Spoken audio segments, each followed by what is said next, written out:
Well, good morning and welcome to the Sports Bar Show. Wonderful morning.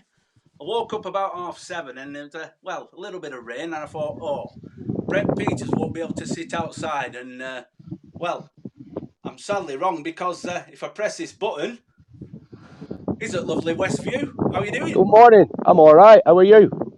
I'm not too It's bad. nice. It's Had a nice and decent sunny here weekend. again. Yeah. It's been. I've always got something to do up here, Steve. You know that. You know I've got plenty to do, especially with this weather like it's been. I've had to keep on top of this absolutely remarkable pitch of ours. It's I've got to keep on top of it, otherwise it'll get out of hand and it'll be like Amazon. It'll be like The Amazon rainforest. yeah, exactly. So yeah, I've always got plenty to do, and it's good to be back on the Sports Bar Show today, and it's even a massive pleasure to have a special guest on today, somebody that I go back a long way with, and I hold in really really high esteem. A gentleman who's been a former chairman at Borough Football Club. I think I'm right in saying he was chief executive, and he'll certainly correct me if I'm wrong when he comes on, at Sheffield United and Leicester City. He was also involved with Stoke City, but he's a man that, like I say, I look up to a lot in football.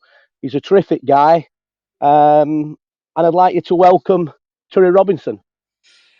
Yeah, well, I have got Terry on the line this morning. Good morning, Terry. Thanks for joining us on the Sports Bar Show. Good morning. I'm in Costa Ramsbottom. The sun's shining. I live just outside Ramsbottom in what they call the magic village of Edenfield, and everything's hunky-dory. Just to put our friend right, I was chairman of Bury. I was a football executive at Sheffield United, but chairman when they were in the Premier League. And I was the director of football at Leicester and director of youth at Stoke City. So that's the right titles, and we can forget all that now. That's in the past. Yeah, and of course, I was looking at the pronunciation of the Hungarian team. Ferencváros. Is that how you pronounce it? Ferencváros, yeah, Friday, yeah. I was involved there through my connection at Sheffield United. Yeah, but going back to the beginning, Terry, of course, Brent's already touched on your vast experience over 40 years involved in the game. The initial move, Bury FC chairman, how did that come about in the first place, Terry? It was quite funny, really. Dave Connor, I think it was, who was the manager, and we got relegated into the 4th division. And I said something along the lines, I don't think I can watch the 4th division again. And my wife said, if everybody thought like that, there'd be no football club. So from there, I contacted the club, I offered my services, got involved, got on the board, became chairman, and then had 20 happy years there. Because there was some laws and some eyes. I was looking at the history in the 20-year span that you were there. There were some laws, but some good times as well, Terry. Yeah, we had great times. We had a promotion with Martin Dobson. I think that was 84, 85. And then we had the heartaches of some playoff finals with Mike Walsh and Sam Ellis. But then we had the glory run with Stanton Ent and Sam Ellis again up into the championship. Yeah, I'm just putting some of those pictures on the screen. Great times, winning some silverware along the way. Well, it's always good to win, but there's a lot of clubs in the league, so sometimes it's good to participate as well. I've always enjoyed being involved in football. It keeps you young, keeps you active, whatever level you're at. And I suppose as well, Terry, being involved at a club and being involved in the game for the last 40 years there's quite a lot of jobs that you've done within the structure of a football club in that time. Yeah, I'm always interested in youth development. Youth is the backbone of most things, whether it's football or any other thing. You have to look after the youth. My father always once said to me, you always have to do something to help young people, because at some stage you might want something to help your kids. And I've always worked on that principle. I've always tried to encourage young people, and I've keep in touch with a lot of my ex-players, some who haven't done it and some who have done it. Yeah. I'm in regular contact with a lot of them. And you talk about the youth structure. I know, reading from your, the experience that you had, the position at Stoke City, was that more kind of working with the youth setup within the football club? Yeah, I was the director of youth there. Peter Coates had asked me to go in to try to get the Category 1 when the new EPP situation came in. I had nearly 3 great years there. Stoke City's an absolutely wonderful club. Great ownership, great people work there. It's a club that gives you a free rein if you're doing what they want you to do. They just ask you what to do and you go and do it. Very supportive, and I had a great time there. Was part of that job as well with the youth trying to create some kind of, I don't know, a better, smoother pathway between the youth setup and the first team? Well, the manager was Tony Pulis, so that's somewhere. He was his own boss. Well, Tony's a great bloke and he's a good friend of mine, but he had difficulties accepting the situation with the EPP. A lot of expenditure, a lot of staff you're bringing in initially, which hadn't happened before, and Tony, to a certain extent, couldn't weigh up one against the other. Similar with a lot of managers and similar with a lot of clubs. The rate of success in youth development varies from club to club. Southampton's quite high. United's always been quite good. But a lot of clubs don't get the final product through in the numbers that the investment sometimes accounts for. But probably that's our fault, because we don't give the opportunities with too many foreign players in the game. We don't encourage our younger players. Or Do you think it's a case? Do you think it's a case, Terry, of maybe the managers are put under so much pressures to get the results that they don't want to risk it by putting a kid in? I don't think it's the managers. I think it's the club. The supporters want you to be in the top level of whatever league you're in. Yeah. They all say that they'd like you to promote youth, but sometimes, as you say, it isn't always possible in a very competitive business. I always remember there was one year that Wrexham, for some unknown reason, there was no promotion relegation for 2 years out of the Football League. I can't remember the circumstances. And Wrexham were the bottom for 2 years, but they didn't have to develop some players. So I think there's something to think about there. And similar with Crewe. Crewe are a club who go up and down but develop players. It's another good club. Yeah. They've a good history of developing players. But it's probably the club you're at, the type of supporters you have, and if that supporters want to see younger players, and I think they did at Borough, they enjoy seeing younger players. I just think it's the support and the club which are developing clubs, and then other people enjoy the benefit of that development because they have the money to take those younger players into a bigger arena. Yeah. And out of the jobs that you've done in football, quite a few jobs at different clubs, is youth one of the kind of one that you get most satisfaction from? Listen, you get satisfaction from it all. You don't identify one to the other. There's nothing better than winning on Saturday, as Brent will know. Yeah. There's no better challenging at the top of the league. It's the overall, it's the club, it's the development of match analysis and things like this is a great thing. I've encouraged that kind of thing.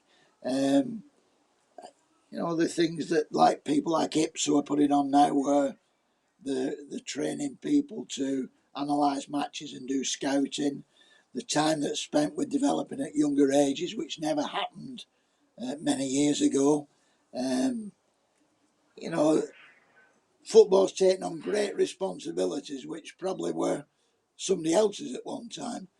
You know, in football now, we're probably coaching kids at 8 and 9. At one time, they might have gone to a youth club. They don't Yeah. have like that now. Youth football is strong in some areas, but it's not in others. The 11-a-side game at the amateur level's gone quiet. So I just think, you know, if you think a kid goes at 9 to a club, he goes through to 16, he gets a 2-year apprenticeship. Even if he doesn't come off at that club and he goes into non-league or a lower club, what kind of a life has he had? It's been great. He's had training, he's had fitness, he's had health, he's had education, 16 to 18. I'm not one of these who are a downer on the system, because I think the system is a benefit to a lot of people, although you can easily say, well, there's a big failure rate. But a lot of those who fail have had a great life, a great upbringing, and also go into other areas of football lower down the table. Yeah. During your time overseas working with Kevin McCabe in the Hungarian league, is it structured differently? Is the youth set up? Is the club and the ethos of football and the culture different abroad than it is in the UK, Terry? Well, when I was there, Ferencváros has changed mightily now. They've got a new stadium. They're in the top league. They've got plenty of money. When I was there, Kevin had got involved with Ferencváros. There was a partner supposed to be going in with him, a bank, and it didn't happen, which caused a few problems. But they had an academy. We encouraged the academy. What's different over there is that the major clubs' second teams play in the leagues below the championship. So in the Premiership in Hungary, Ferencváros could have a team. I think it's in Division 3 or even Division 2. So they're developing the kids in competitive football, which doesn't happen over here. But they don't have the non-league like we have to develop players in. And just moving on, just looking at the list of clubs, Leicester City as well, spending a season at Leicester. That must have been a great experience as director of football. I think the thing there was that me and another guy went in because Leicester had major problems with their finances and the financial fair play. They had to get things sorted out on contracts. The season we got promoted, believe it or not, we had free transfer players in. I think Leicester was a disappointment because I enjoyed being there, but I wasn't there long enough. No, but being director of football would have been a great opportunity and a great kind of opportunity to be part of the football club and look at all different aspects of the football club. Yeah, I think Leicester was pretty good anyway. John Rudkin ran the academy, which he's now director of football. There's not a lot you could do with the academy because it was already being done. You'd Steve Walsh doing the recruitment and the scouting. Again, another top guy who'd worked with me 20 years before at Borough. Craig Shakespeare, Yeah. known player and manager, and Nigel Pearson. So when you say, was it a great job? Yeah, it was a great job because people around you. Because all the building bricks seem to be in place already. The top people, and eventually the funding was there once once things became getting better. The family had always put plenty of money in, so it was a different. Yeah. That Leicester City and Bury are so far apart that you can't even hold them in the same breath. Well, that was going to be one of my other questions. Is being in the game for so many years and seeing different parts and different aspects of the game. How much has the game changed in the last 40 years, Terry, from the humble beginnings at Bury? Well, you still get frustrated when you get beat. Yeah, that doesn't change. I just think there's a more. I'm not. it's always difficult when you're on a programme like this saying what you think, because sometimes you can think something which is entirely ridiculous. Yeah. But, and I'm not one of those who say that, well, it were better how it was, because it wasn't. But football's had a lot of problems. We've had a lot of problems, going back to Hillsborough and Heysel, and before that, even Bolton Wanderers and Rangers. But the difficulty a lot of the smaller clubs have faced has been ground upgrades. A lot of, people forget that I think at Borough we must have spent 2 million, 2.5 million on ground upgrades. Well, that's a massive amount of money in the context of lower division clubs. And I used to say, a brick costs the same whether you're in Premier League, you're in 4th Division. And everybody spend the money on the bricks. So I think football did great in doing the stadium. The stadium's upgrade's brilliant. Football does brilliant in community. They do brilliant in academy and in football. Probably you could say the wages have gone skew if in the higher divisions. My major concern is in the Premier League. I think we've got 4 English owners: Norwich, Burnley, Tottenham, West Ham. I'm not happy with the foreign owners. Although, if you said that to a Manchester City supporter, he wouldn't agree with you. But I don't think it's good for our game long term. Do you think, Terry, that with the foreign investment and foreign owners coming in, you lose some of the ethos and what the club is all about? It loses its identity a little bit. No, I think what it loses is reality. I think now they're talking about cutting wages back 30% or whatever it is, even 50%. And some of the wages that they're paying at that is mind blowing. I don't blame the players, because if somebody wants to pay them that kind of wage, that's fair enough. But it's mind blowing the monies that go out in wages. And then the other argument is, and like I've always said, all our taxes go up if they stop paying them kind of wages, because they must be paying two-thirds of the taxes that go into this into the Chancellor's coffers with the amount of wages that they're getting. Yeah. I'm going to bring Brent in at this point, because, of course, Brent, you've known for quite some time over the years. Any questions to ask Brent on what we've just been talking about? I mean, it's the first thing I want to ask Brent is, what happened with my investment into his transport firm? Listen, you can have your investment still at Bacup Borough. Come here. Yeah, come You're here. You're a football man, not a removal man.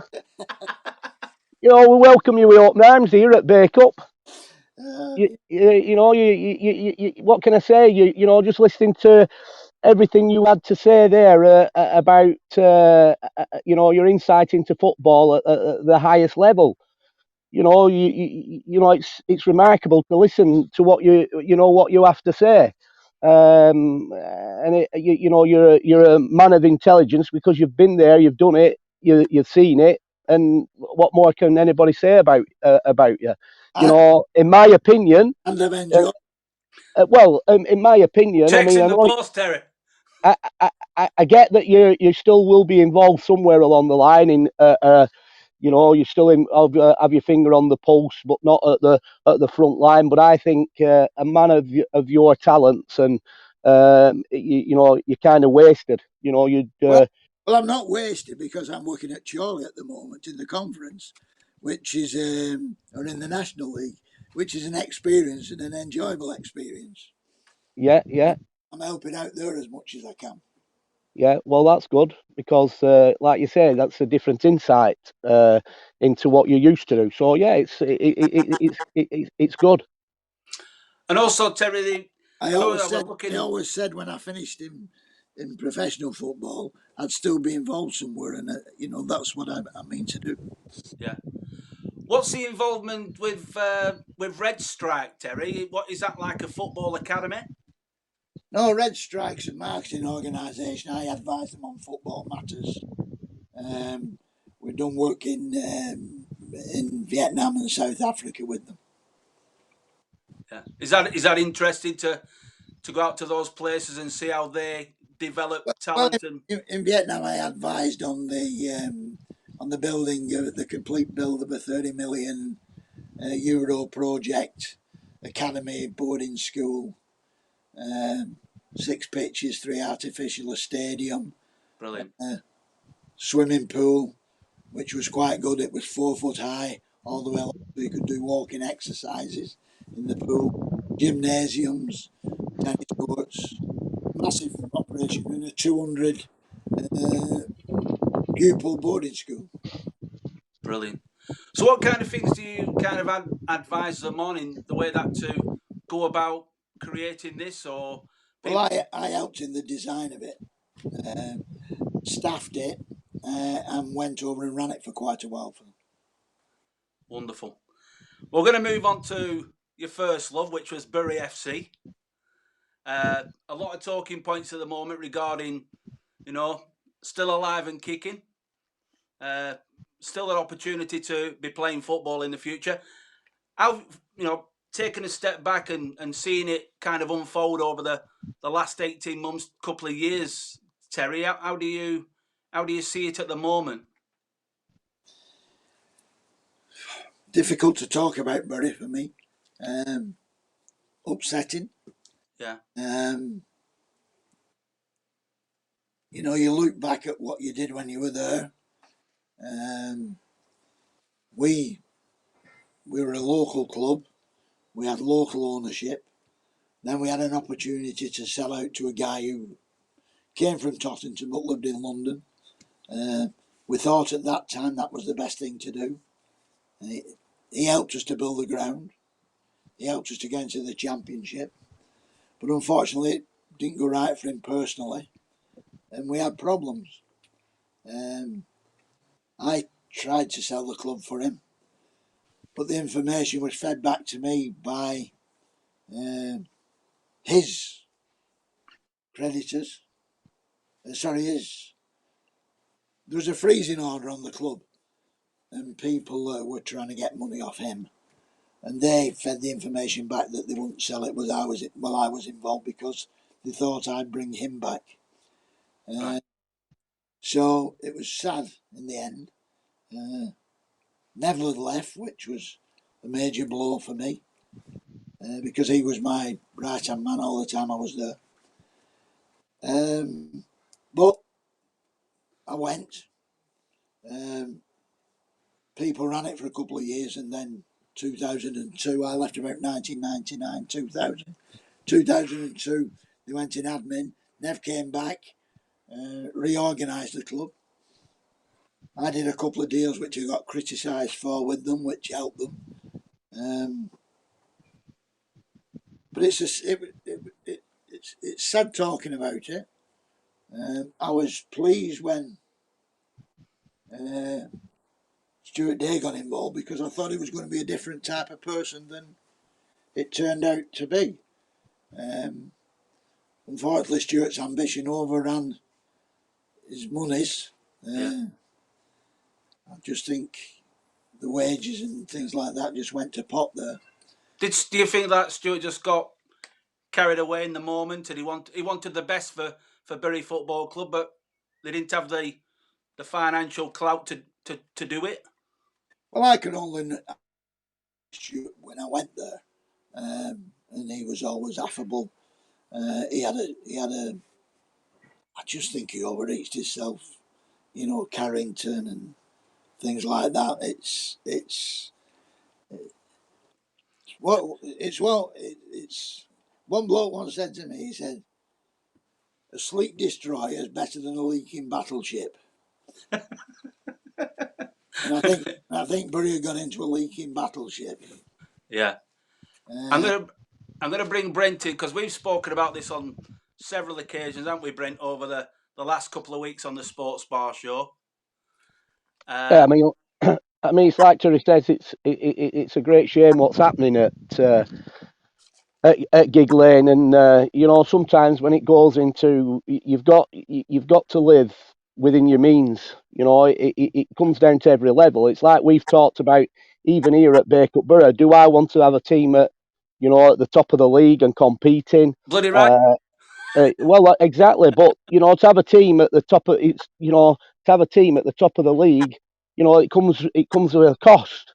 You know, and you don't need anybody to see on our gates. If we're averaging 100 gates, you know, you can't start paying, you know, paying out silly money, because there's only going to be a recipe to, it's going to be a recipe to disaster.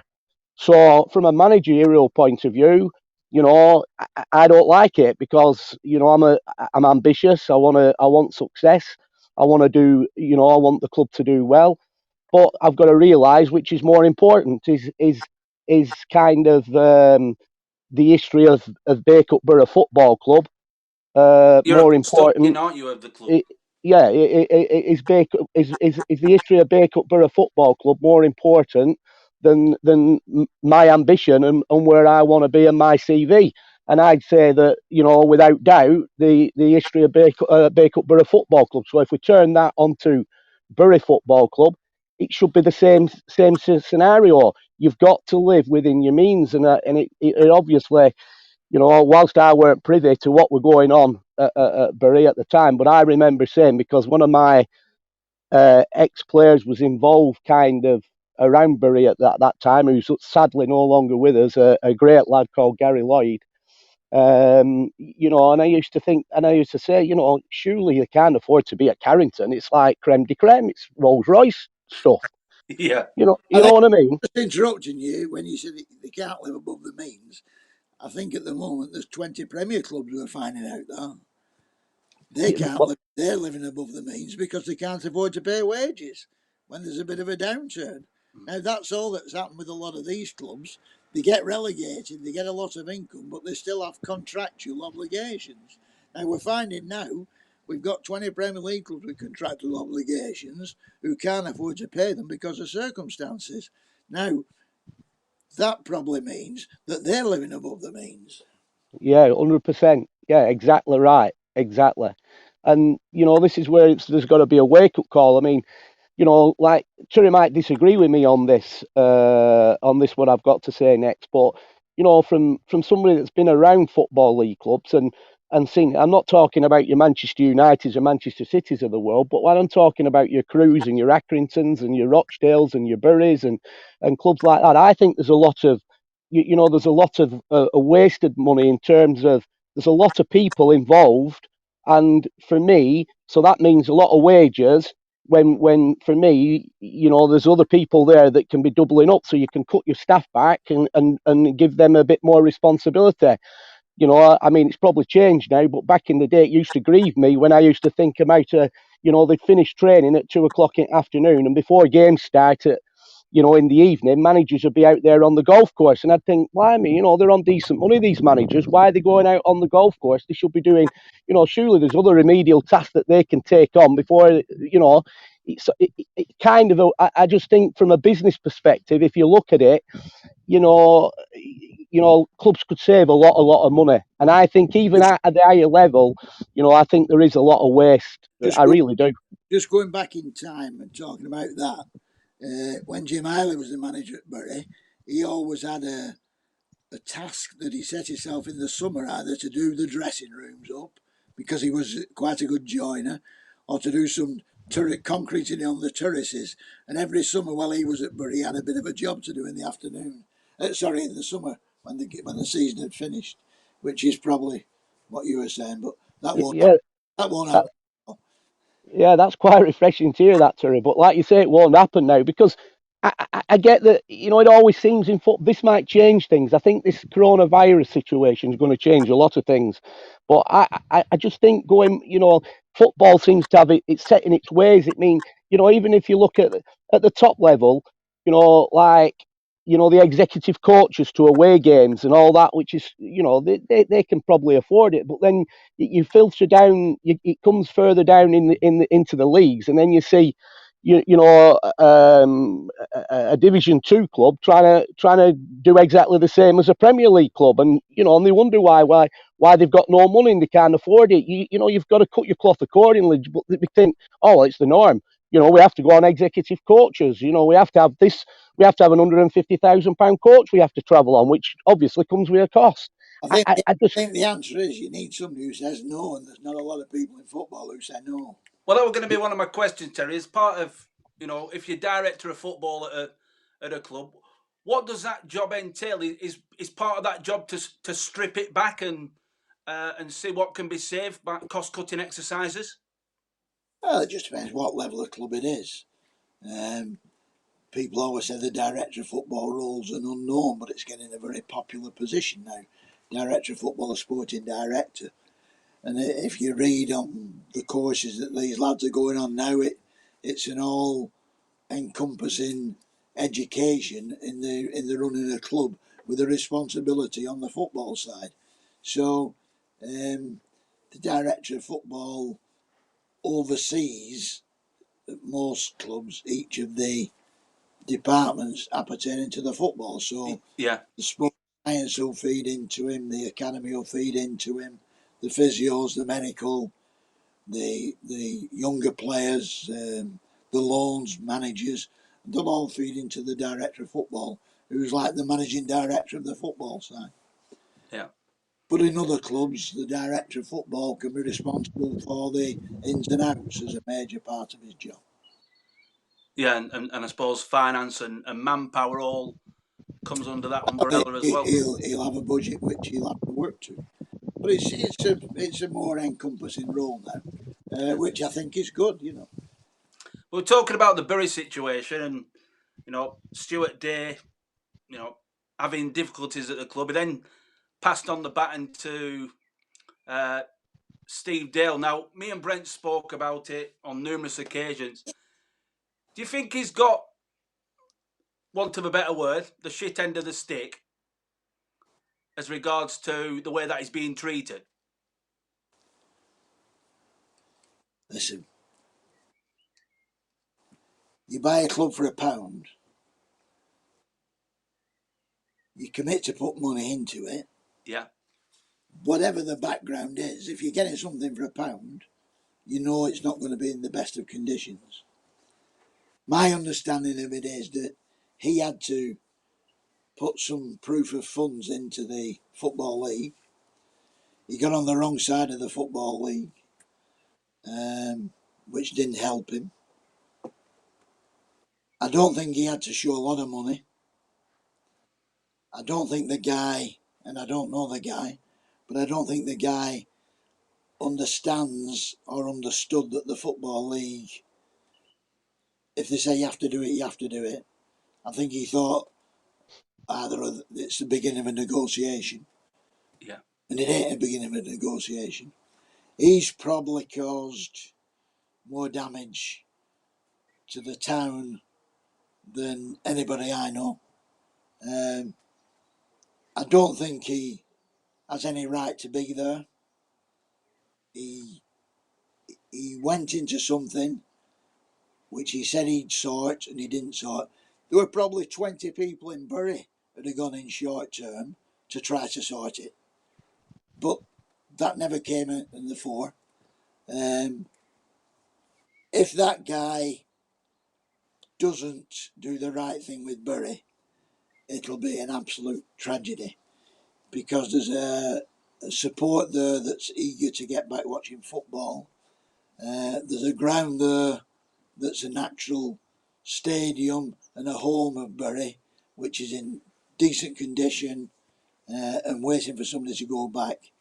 If he doesn't do what's right, he's a lot to answer for to a lot of people, and a lot of history and a lot of future.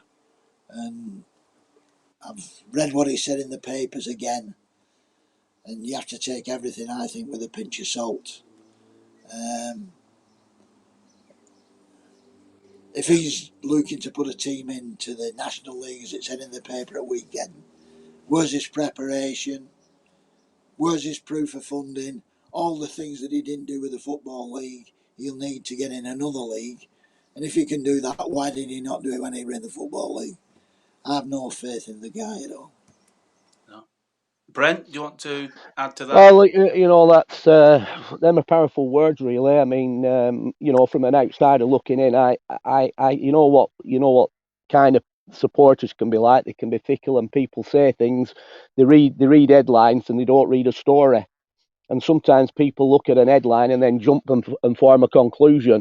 And in some instances, I kind of think that he's probably drawn the short straw. But you know better than me, Tura, because obviously you've been more kind of trying to sort it out and Well, kind of from an all outsider been involved in it. I know, Brent, is that there's been one or two people who've shown interest. A group not long ago, 4 youngish guys who had a backing and had some money, thought they were somewhere near.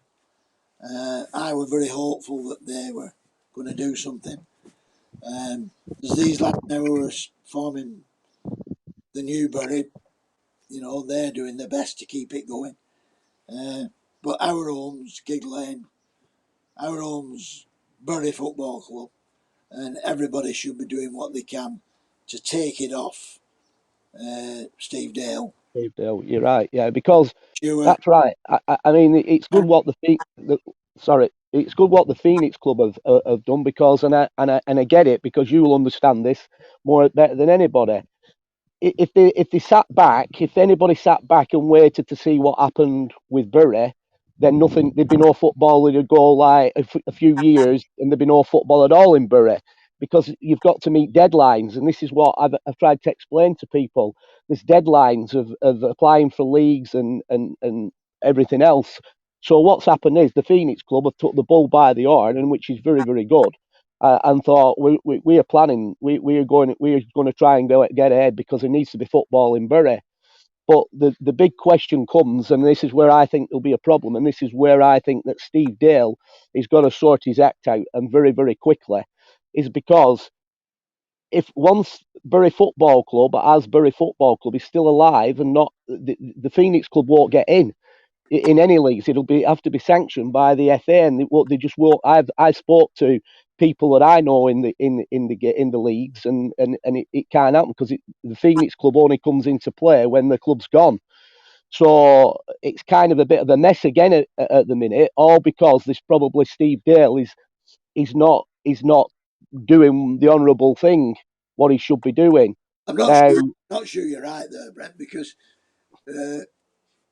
AFC Liverpool and FC United both came into the leagues. yeah, Now, but this is Bury AFC, who are a separate organisation. It's not Bury Football Club. It's Bury FC who are trying to have applied for the league. Now, what they've said, and listen, I don't know them. I know them, but I don't know them in discussion terms. They've always said all along that if Bury Football Club do take off, they will drop what they're doing and go back behind the football club.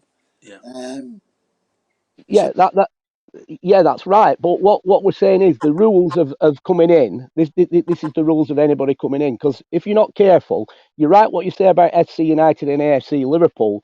You know, they were like kind of an offshoot or of like a breakaway from Manchester United, and an offshoot of Liverpool Football Club. But the kind of rules have kind of changed now in terms of where the promotions and relegations, and bringing step 7 into the pathway. And it's kind of quite clear that if a club comes in, and it is like they've got to start basically at the bottom, so they'd have to basically go out into and win promotion. So if you take, for instance, like let's say, for instance, Rosendale FC here in Rosendale Valley, who might at some point have ambitions to join the Northwest Counties. They can't just come in and apply to come in the Northwest Counties and come out of their league. They have to win the league that they're kind of in, because it filters in. are So we saying that AFC Bury AFC have to go below Northwest Counties? yeah, where the rules are, yeah, they'd have to go below the Northwest Counties, unless Bury Football Club. If Bury Football Club cease to exist, and then there's obviously, and they've applied to come in, right? They're like a replacement for Bury Foot. This is how I see it, because they're a Phoenix club, so it kind of gets them in. and that'll be rubber stamped, and they get in.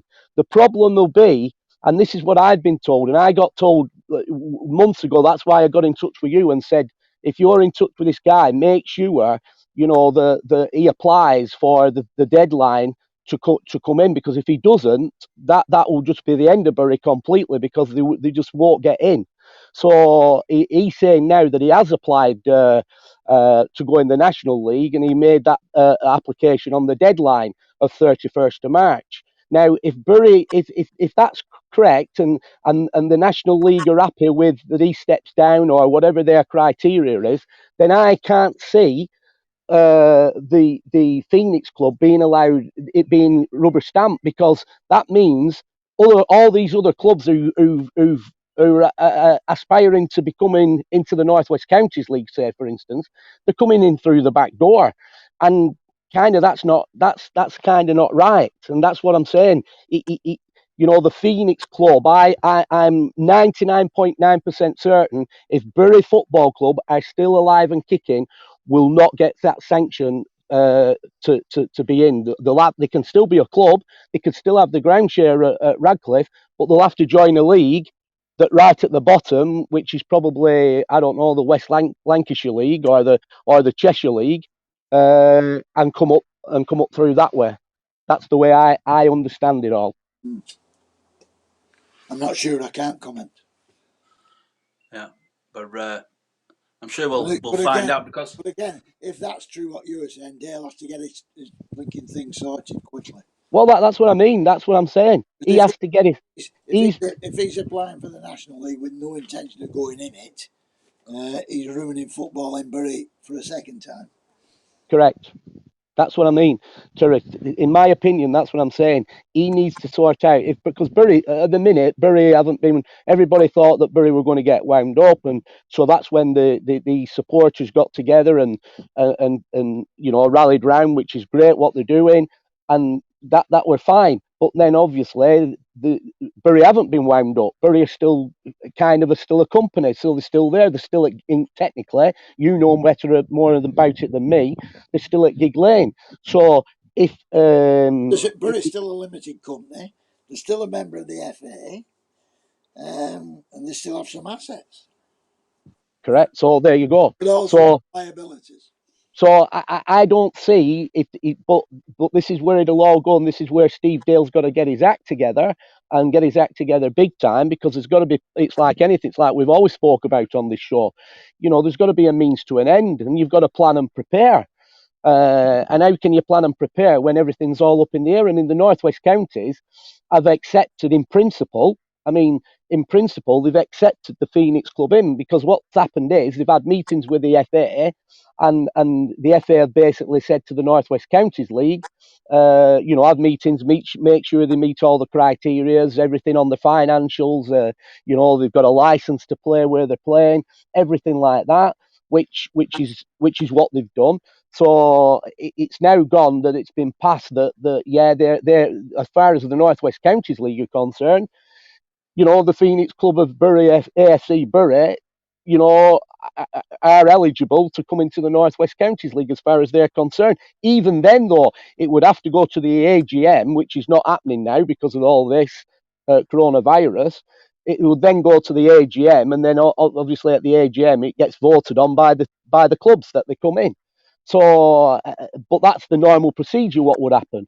But my understanding, and I had this understanding several weeks ago, because I asked the question. Listen, forget Steve Dale where I'm concerned, and I've nothing against the Phoenix Club, but I'm like you, Terry. I've got a lot of a real feel for the town of Bury, and I've got a lot of affection for Bury. A lot of affection for Bury. So, do I want to see the demise of Bury Football Club? No, like a hole in the head. I don't want to see the demise of Bury Football Club. So if by fighting tooth and nail we can keep Bury Football Club where they are, and Bury Football Club a club where as they were, and get back on, then that's what I want to happen. Now the simple fact of the matter is, this Steve Dale, he seems to be a bit of a law unto himself. He probably, you know, he didn't do himself any favours when he went on TV and said, I don't even know where Bury is and I don't know the first thing about football. Well, if you don't know I think I'm down on record in several conversations and several things I've made is until we know what Steve Dale's end game is, there's no way anything's going to progress. No. Until somebody knows what his end game is. Negotiations by different people haven't happened. I've heard that you start negotiating and then it goes from X to Y, then to Z. Nobody knows what his end game is. I just think it's so sad and frustrating because it's like that game where you pull them drafts out and it all falls down. Until you pull him out, it's not going to build up. No. Yeah, that's right. It's a mess. But you know, if anybody who knows him or anybody that or is listening into this or anybody who knows him that's listening into this, for goodness sake, Steve, for the benefit of the community, for the benefit of football, and for the benefit of goodwill and everything, come on, sort your act out, because that town, Bury Football Club, is a big part, just as big as the Bury Black Pudding. Come on, we need you to sort yourself out. I think if you go back to what he said, you don't know where Bury is. You don't know anything about football. It doesn't all go well for progress from a businessman who appears to be in the business of liquidating companies, and you're just fearful that is the end game. That he thinks there might be something out of a liquidation. Yeah, which is a complete shame and a shambles. Yeah. But hopefully the man will have a heart.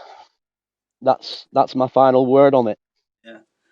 Final question, just a hypothetical question, really, Terry. From my point, just a bit curious. Would you ever be enticed or wanted to get back involved with the club at some point if the opportunity arose in the future? I've been working at Chorley since January in the National League. So I went in at Chorley as chief executive after I'd done some consultancy work there. So even though it's been short-lived because of the coronavirus, I'm happily enjoying being at Chorley. Fantastic. Well, thank you very much for joining us, Terry. It's been an absolute pleasure to get to know you. I know that Brent's known you many years, but it's the first time I've spoken to you. And thanks for joining us on the Sports Bar Show. Yeah, thanks, Terry. Stay safe. Cheers. See you later. Bye.